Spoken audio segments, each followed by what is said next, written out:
Hi everyone. So in this video, we'll discuss about the types of the linkage.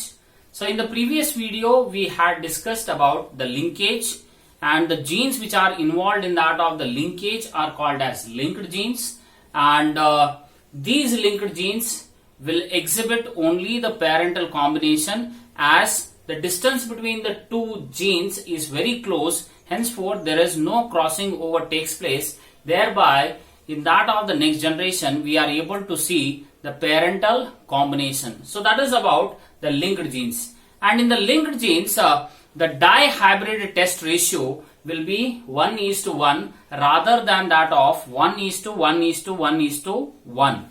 And the dihybrid cross ratio of the linked genes, okay, so that will be 3:1 instead of 9:3:3:1. So in this video, we'll discuss about the types of linkage. So there are mainly two types of linkages which are there. So they are, one is called as the complete linkage, the other one is called as incomplete linkage.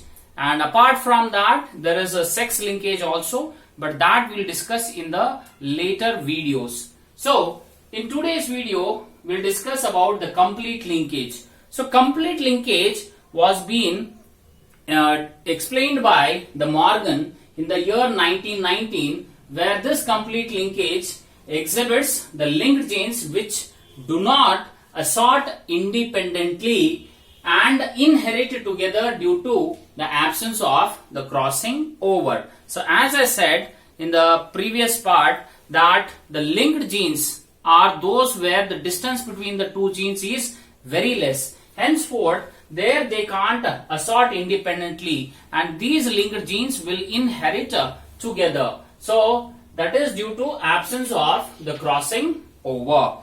And in case of the complete linkage, it allows the parental combinations to get inherited, and there is no chance of the recombinations to be formed. Right. So we'll discuss about the complete linkage which occurs in that of the male Drosophila.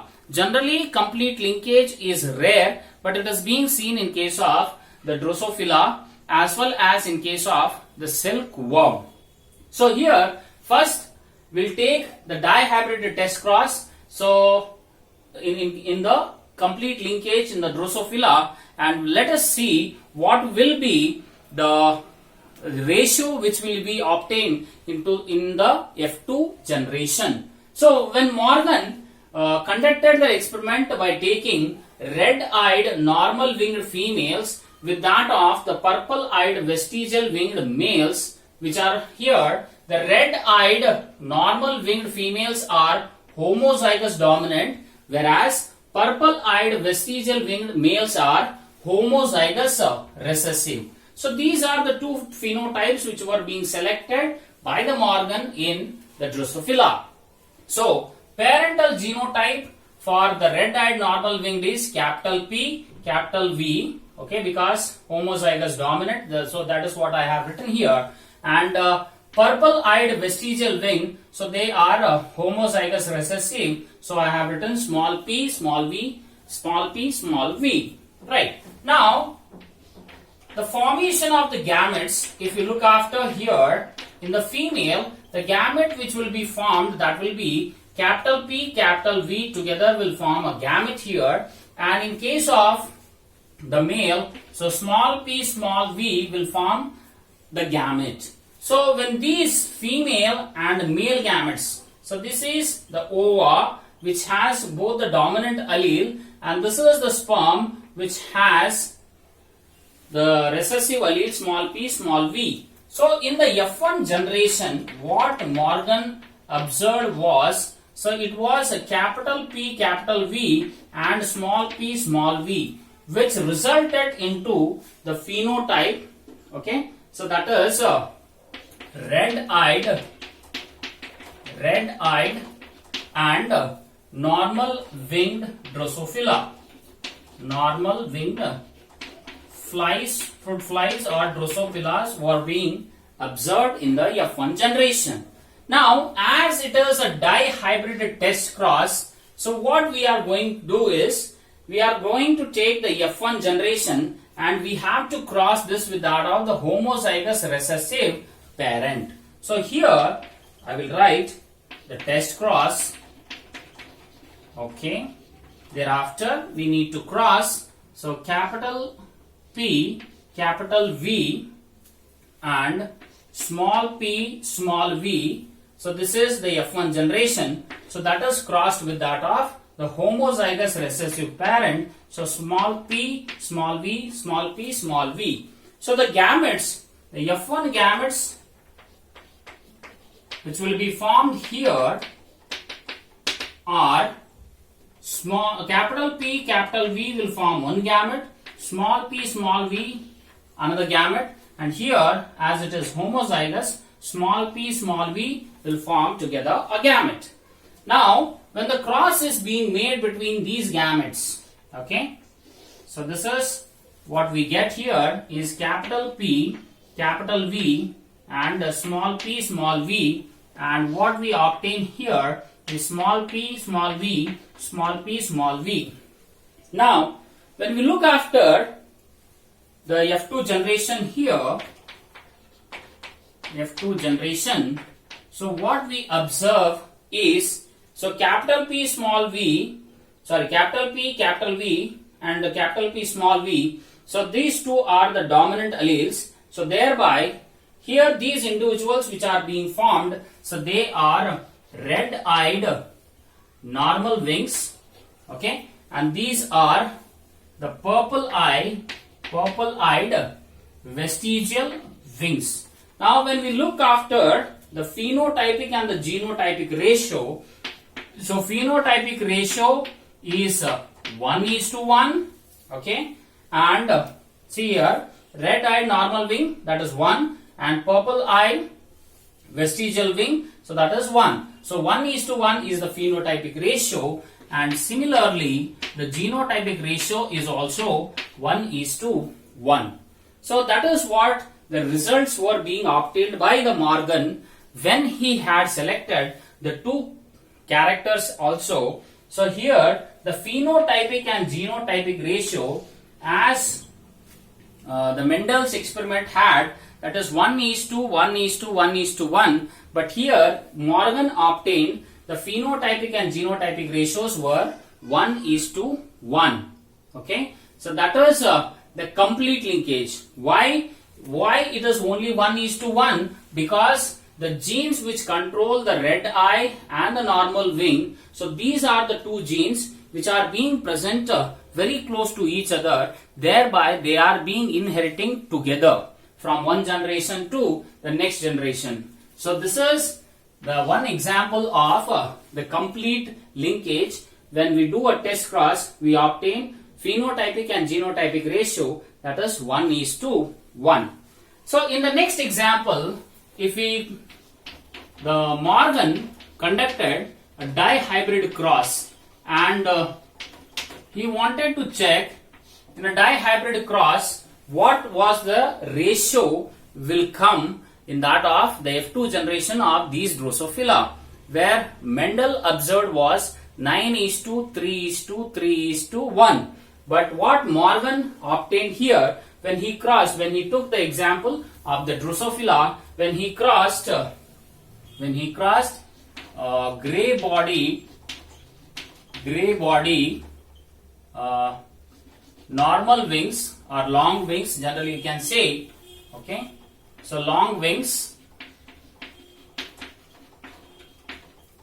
crossed with black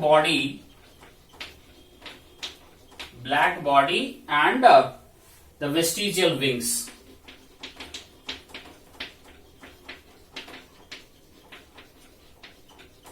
Okay, so here when grey bodied long wing were crossed with that of black body vestigial wing, so this is the parental phenotype. So parental genotype for this will be capital G, and long wings capital L. So which means grey body long winged, so these are the individuals which have the dominant alleles, and black body vestigial wings, so these are the recessive forms.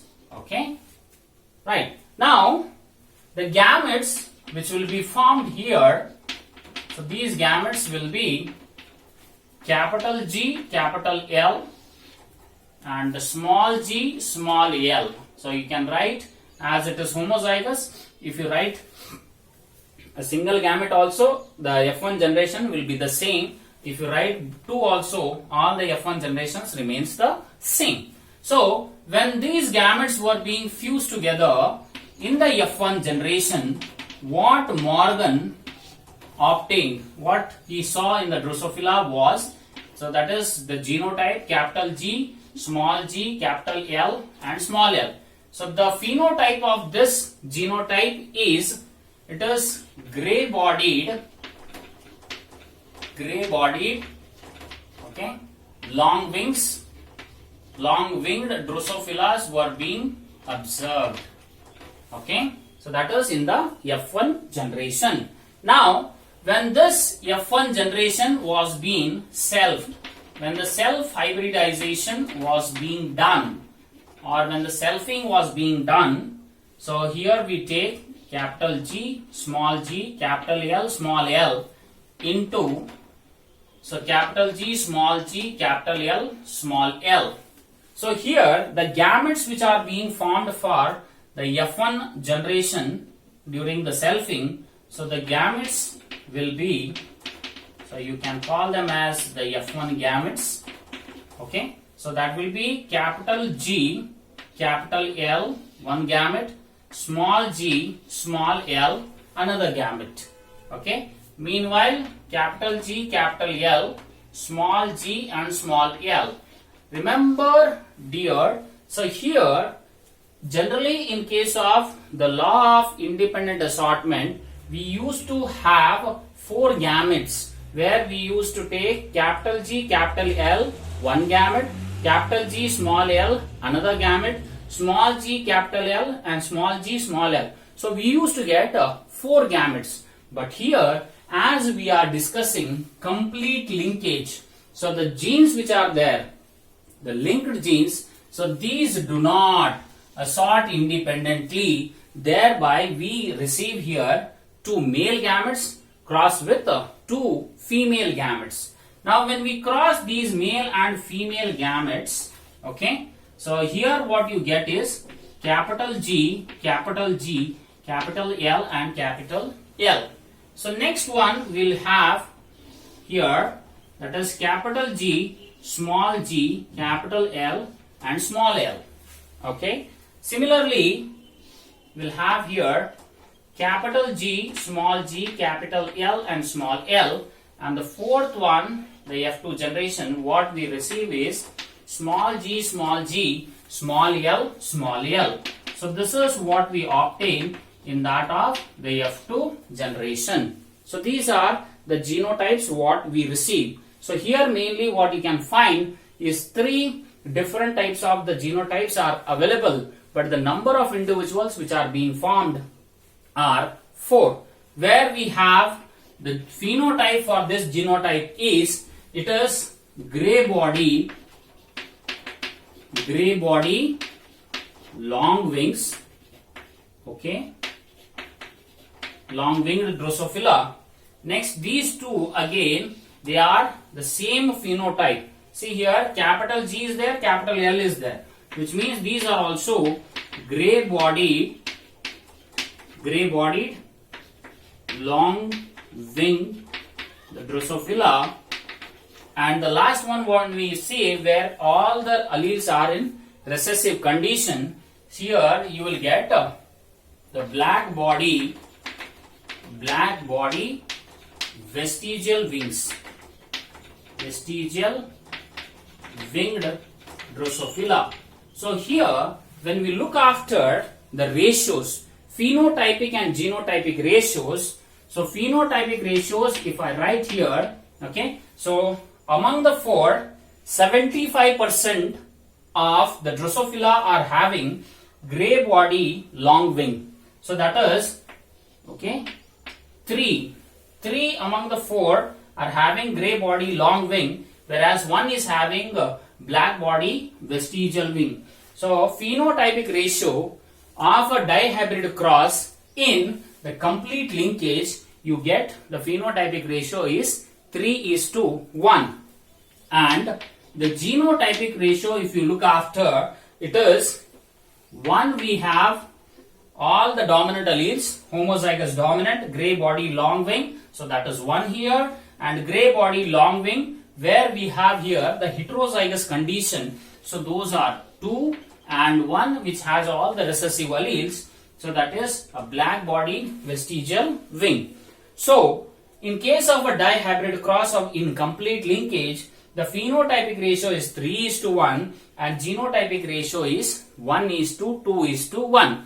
So this was the same phenotypic and genotypic ratios which Mendel had obtained in a monohybrid cross. So why do we are getting this ratio in a dihybrid cross is because the genes which are controlling these characters, so they are linked. So when they are linked, so these genes are inheriting together, thereby we are getting the monohybrid cross ratio of the Mendel in the dihybrid cross of complete linkage which was being conducted by the Morgan. So this video explains about the complete linkage in that of the Drosophila, where these were the experiments conducted by the Morgan in the year 1919, and the results are in the dihybrid test cross. The result what Morgan observed in the Drosophila was the phenotypic and genotypic ratio was 1:1 instead of 1:1:1:1, and a dihybrid cross ratio what Morgan observed in the Drosophila was phenotypic ratio was 3:1 and genotypic ratio is 1:2:1. Thank you.